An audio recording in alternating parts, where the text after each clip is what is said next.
السلام علیکم، میں ہوں رابعہ رحمان JN نیوز کے ساتھ خبر شامل کرتے ہیں۔ کہوٹہ سے محمد اشتیاق شیخ کی سخی سبزواری بادشاہ کے دربار میں کہوٹہ کی جنجوعہ راجگان برادری کا ایک اہم اجلاس ہوا۔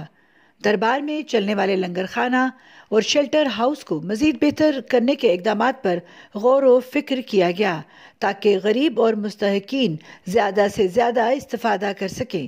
اس کے علاوہ 100 کنال زمین سخی کا کنڈ کھڈیوٹ روڈ کا احاطہ مکمل ہو چکا ہے اور اس زمین کو ٹھیکے پر بھی دیا جا چکا ہے، وہ جو جنجوعہ راجگان کہوٹہ کی ملکیت ہے۔